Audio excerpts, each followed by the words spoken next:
मुजफ्फरपुर का ये मुक्ति धाम है जहाँ जीवन का अंतिम क्रियाक्रम होता है और वहीं ज़िंदगी शुरू करने के लिए एक अलग से पाठशाला चल रहा है। चलिए आज के उस पाठशाला में आपको लेकर के चलते हैं, दिखाते हैं कैसे ज़िंदगी संवारने का काम यहाँ मुक्ति धाम में हो रहा है, उसे दिखाते हैं। और ये छोटा सा पाठशाला जिसका नाम सामने देखिए अपन पाठशाला लिखा है, वहीं से इन बच्चों की पढ़ाई हो रही है। सुमित सर हैं जो यहाँ पढ़ाते हैं। सर सबसे पहले स्वागत है आपका। आप लोग का भी स्वागत है और अभिनंदन है कि आप लोग इतने दूर से चलकर आए। इसके लिए हम पाठशाला की तरफ से और अपने तरफ से स्वागत अभिनंदन करते हैं। ये बच्चे कहाँ से आए हैं और यहाँ क्यों पढ़ते हैं?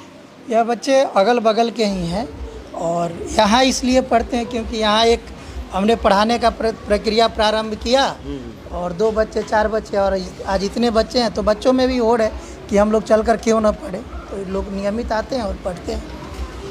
किस किस क्लास के बच्चे और इसके माँ बाप क्या करते हैं? यह बच्चे 1 से लेकर 10वें तक के बच्चे हैं। उधर एक से पढ़ते हैं और यहाँ 10वें तक के बच्चे हैं। 1 से लेकर के 10 तक के बच्चे हैं। कब से पढ़ा रहे हैं आप इनको? पिछले 7 सालों से पढ़ा, 8वें साल में चले गए हम लोग। ऐसा क्यों कर रहे हैं? बस सबसे बड़ा सवाल यही है कि पहला ये मुक्ति धाम, दूसरा ये बच्चे, यहाँ क्यों और आप क्यों कर रहे हैं ऐसा? हम इसलिए करते हैं क्योंकि हमें आनंद आता है।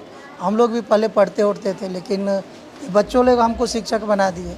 इनकी रुचि बढ़ने लगी तो हमारी भी पढ़ाने की रुचि बढ़ने लगी, तो इसलिए इनको पढ़ाते हैं। शुरुआत आपने कैसे किया और कब लगा कि आपको यहाँ पढ़ाना चाहिए या कहीं और पढ़ाते थे, जगह नहीं था यहाँ? नहीं, पहला और आखिरी पढ़ाई इन्हीं लोग के साथ है और पढ़ाने का प्रक्रिया भी इन्हीं लोग से शुरू हुई और पढ़ाने का प्रक्रिया अगर ख़त्म भी होगी तो यहीं ख़त्म होगी, दूसरे जगह नहीं। क्यों मुक्ति धाम ही क्यों? मुक्ति धाम इसलिए क्योंकि हम यहाँ पर भी आए थे पार्थिव शरीर जलाने के लिए अपने मित्रों के दादाजी को लेकर। उसके बाद क्या हुआ कि कुछ बच्चे, अभी भी आप देखेंगे तो कुछ बच्चे भटक रहे होंगे, आप देखेंगे तो आपको मिल जाएंगे। तो वैसे बच्चे भटकते, तो उन लोगों से जब पूछा कि भाई पढ़ते नहीं हो क्या, तो कहा कि पढ़ लिख कर क्या होगा सर। तो मन में जिज्ञासा हुई कि भाई इनको पढ़ाना चाहिए और पढ़कर क्या क्या क्या कर सकते हैं यह बताना चाहिए। तब से यह मन में हमने संकल्प लिया और इनके गार्जियनों से बात किया और यहाँ के लोगों से बात किया।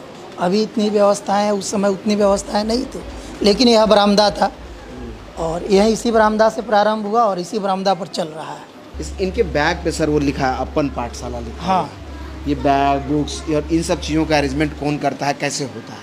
ये आपसी कंट्रीब्यूशन से एक तो खुद करते हैं, दूसरा अगर किन्हीं की इच्छा होती है कि हम कुछ देना चाहते हैं तो आके पहले कहते हैं। अगर हमें आवश्यकता लगती है, लेने वाले वो योग्य व्यक्ति होते हैं तो उनका लेते हैं, नहीं तो प्रणाम करते हैं। सबसे सब चीज़ नहीं लेना है, तो जो आते हैं उनका स्वागत करते हैं और जो नहीं आते हैं तो खुद से करते हैं।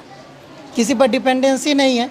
अगर हमारी इच्छा है, जैसे टेबल का, तो मेरे मन में चल रहा था तो देखिए तो टेबल इन लोगों के लिए व्यवस्था की और टेबल की व्यवस्था करके पढ़ाते हैं। तो मन में जो बातें आती हैं इन लोगों के लिए करते हैं। देख रहा हूँ अब ये धनकर साहब हैं जो अभी राष्ट्रपति उपराष्ट्रपति अवार्ड दे रहे हैं। इधर में देख रहे हैं उनका पूरा एक टीम है।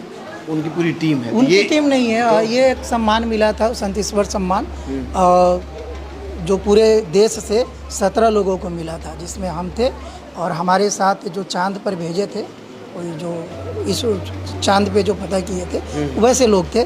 तो उसमें एक हमारा साइंटिस्ट थे और उसको लोगों के साथ संत ईश्वर सम्मान हम लोग को मिला। जिज्ञासा समाज कल्याण केंद्र नीचे लिखा अपन पाठशाला। अपन पाठशाला नाम क्यों? बच्चों नाम इसलिए क्योंकि यह अपनापन लगे। हम लोग भोजपुरी क्षेत्र से आते हैं तो अपन मतलब कहने से एक और हम लोग अपना लगता है, पाठशाला और मतलब ये बस अपन जो लागे छे, तो इसीलिए जो है इसमें अपन नाम हुआ। इधर में एक नज़दीक से अगर आयुष कैमरा लेके आए तो इस QR कोड को एक बार आप दिखा दीजिए। जो लोग डोनेट करना चाहेंगे सहयोग राशि कुछ भी, तो ये कर सकते हैं इस QR कोड के जरिए। बाकी ये पाठशाला है और इस सर को अवार्ड मिला है। ये सम्मान आने वाले समय में बड़े बड़े लिस्ट जुड़ेंगे इसमें, जो काम आप कर रहे हैं। हम बच्चों से भी एक बार बात कर लेते हैं। सर किस क्लास में पढ़ती हैं आप? 8 में। कब से यहाँ कब से पढ़ रही हैं? 7 साल। पैसा लेते हैं सर? नहीं। पैसा नहीं लेते? क्या क्या पढ़ाई होता है? विज्ञान, भूगोल, गणित, नागरिक शास्त्र सब पढ़ा देते हैं सर? हाँ। कितना बाकी सरकारी स्कूल जो जाते हैं तो वहाँ की पढ़ाई और यहाँ की पढ़ाई में क्या अंतर है? वहाँ पढ़ाते नहीं है। वहाँ नहीं पढ़ाते? नहीं, यहाँ पढ़ाते हैं। यहाँ आने से पहले क्या करते थे आप लोग? घर पर रहते थे। पापा क्या करते हैं, मम्मी क्या करती है? मम्मी काम करती है, पापा पापा भी काम करते हैं। किस क्लास में हुआ? 8 में। 8 में। क्या करते मम्मी पापा आपके? पापा घर काम करते हैं राजमिस्त्री का। हाँ, मम्मा? घर में काम करती है। मम्मी घर में काम करती है। तो यहाँ कब से पढ़ रही हैं आप? 5 साल से। यहाँ के बाद स्कूल भी जाती हैं? हाँ। अच्छा, यहाँ की पढ़ाई अच्छी है, स्कूल में अच्छा ज़्यादा पढ़ाई होता है? यहाँ अच्छा पढ़ाई होता है। ये बैग और ये सब चीज़ें क्या क्या मिला है अपन पाठशाला से आपको? बैग, ड्रेस, टेबल, कॉपी किताब सब मिलता है। ये सब घर लेके जाते हैं आप लोग सब? हाँ। फिर लेके आते हैं? ये देखिए, ये बैग है जिस पर अपन पाठशाला लिखा है। ये टेबल, किताब, कॉपी सब जो है सुमित सर के द्वारा मिला है। इधर में भी देखिए अपन पाठशाला यहाँ लिखा है, नज़दीक से अगर आयुष लेकर के आएगा तो दिखेगा आपको। और ये कौन सा सब्जेक्ट पढ़ रही हैं आप? विज्ञान। विज्ञान पढ़ रही हैं। किस क्लास में है? 10th। हैं? 10th में। 10th में। इस बार एग्ज़ाम देना है। कितना तैयार है? क्या नाम हुआ आपका? सलोनी कुमारी। तो सलोनी कितनी तैयार है एग्ज़ाम देने के लिए? यहाँ से तैयारी हुआ, स्कूल में हो रहा है? यहाँ से हाँ। कब से पढ़ रही हैं आप? 5 साल से। पापा मम्मी क्या करते हैं? सब्जी बेचते हैं। हैं? सब्जी बेचते हैं। पापा मम्मी सब्जी बेचते हैं। बाकी ये बताइए हमको कि यहाँ आना कैसे शुरू किया? किसने कहा आपको यहाँ पढ़ने आने? सब बच्चा लोग आ रहे थे पढ़ने तो हम भी आए। अच्छा, पैसा फीस भी लगता है? नहीं। क्या क्या मिला सर, क्या क्या दिए? बैग, टेबल, कॉपी, किताब, ड्रेस सब सर दिए हैं। कितना देर यहाँ पढ़ते हैं? 4 से 7। अच्छा, किस क्लास में? 10th में। इस बार एग्ज़ाम देना है 10th का।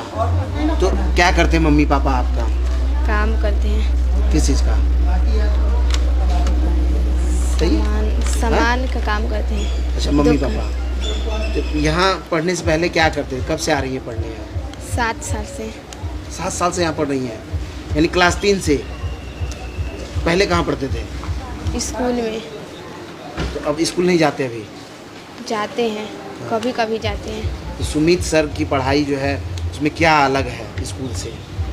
बहुत अलग है, अच्छा पढ़ाते हैं यहाँ पर ही। स्कूल से अच्छा यहाँ पढ़ाते हैं, इसीलिए हम यहाँ पढ़ने आते हैं रोज़। अच्छा, सुबह कितने बजे से कितने बजे पढ़ते हैं? 4 बजे से 7:30। और कोई पढ़ाते हैं सुमित सर के अलावा?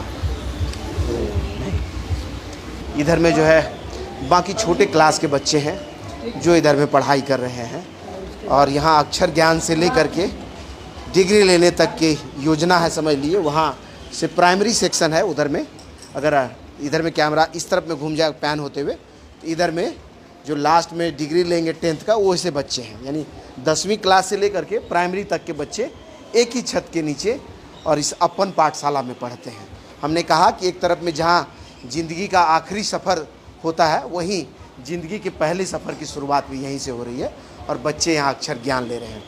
सुमित सर के इस जज्बे को या सुमित सर की इस कार्यशैली को हम पूरे आप सब के तरफ से सलाम करते हैं और ये जज्बा उनका कायम रहे और ऐसे ही बच्चे लगातार पढ़ते रहे। जिस दिन बच्चे कुछ अच्छा करेंगे, पूरे देश भर से लोग कहेंगे ये सुमित सर का मेहनत है, जो फलक पर जा कर के बच्चों ने उनका नाम लिख डाला है। वो दिन भी आएगा और उस दिन का भी की तस्वीरें भी हम रिकॉर्ड करेंगे जिस जज्बे के साथ इनका पाठशाला चल रहा है। बाकी आपको क्या लगता है इस शमशान घाट में, या कहिए तो इस मुक्ति धाम में एक इस तरह का पाठशाला आपने शायद, हमको लग रहा पहले कभी नहीं देखा होगा। देख करके आप क्या कहते हैं हमें कमेंट सेक्शन के जरिए ज़रूर बताइएगा। बाकी आपका कोई किंतु परंतु कोई सवाल है वो भी भेजिएगा, हम अगली बार मुलाकात होगी तो उस सवालों को भी पूछेंगे। धन्यवाद।